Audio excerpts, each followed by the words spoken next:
Chapitre 7. Le 5e jour, toujours grâce au mouton, ce secret de la vie du petit prince me fut révélé. Il me demanda avec brusquerie, sans préambule, comme le fruit d'un problème longtemps médité en silence. Un mouton, s'il mange les arbustes, il mange aussi les fleurs? Un mouton mange tout ce qu'il rencontre. Même les fleurs qui ont des épines? Oui, même les fleurs qui ont des épines. Alors les épines, à quoi servent-elles? Je ne le savais pas. J'étais alors très occupée à essayer de dévisser un boulon trop serré de mon moteur. J'étais très soucieux car ma panne commençait de m'apparaître comme très grave et l'eau à boire qui s'épuisait me faisait craindre le pire. Les épines, à quoi servent-elles? Le petit prince ne renonçait jamais à une question une fois qu'il l'avait posée. J'étais irritée par mon boulon et je répondis n'importe quoi. Les épines, ça ne sert à rien.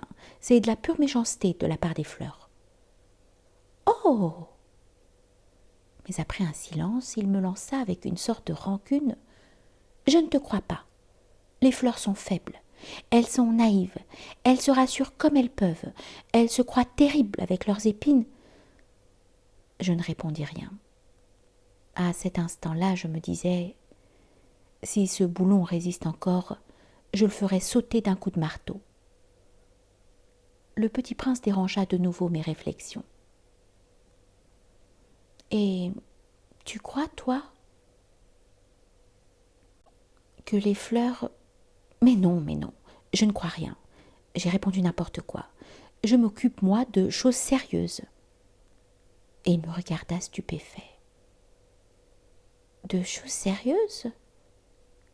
Il me voyait, mon marteau à la main, et les doigts noirs de cambouis penchés sur un objet qui lui semblait très laid.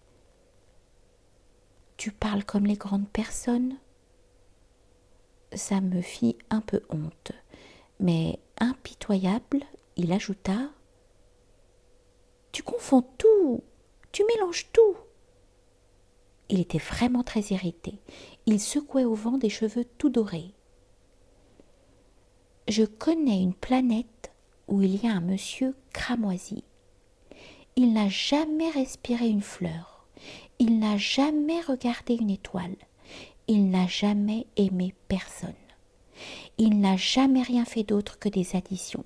Et toute la journée, il répète comme toi: Je suis un homme sérieux, je suis un homme sérieux. Et ça le fait gonfler d'orgueil.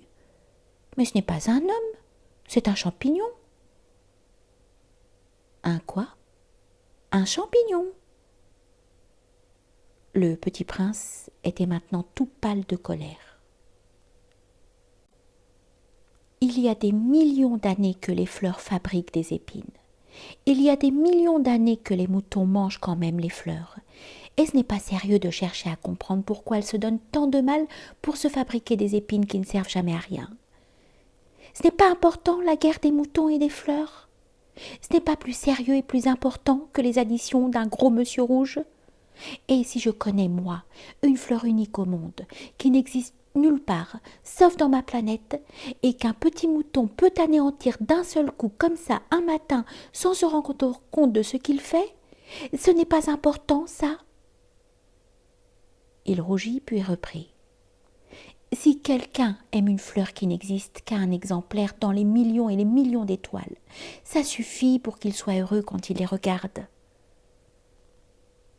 Il se dit: ma fleur est là, quelque part. Mais si le mouton mange la fleur, c'est pour lui comme si, brusquement, toutes les étoiles s'éteignaient. Et ce n'est pas important, ça. Il ne put rien dire de plus. Il éclata brusquement en sanglots. La nuit était tombée. J'avais lâché mes outils. Je me moquais bien de mon marteau, de mon boulon, de la soif et de la mort. Il y avait sur une étoile une planète, la mienne, la terre, un petit prince à consoler.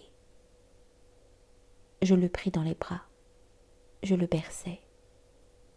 Je lui disais: la fleur que tu aimes n'est pas en danger. Je lui dessinerai une muselière à ton mouton. Je te dessinerai une armure pour ta fleur.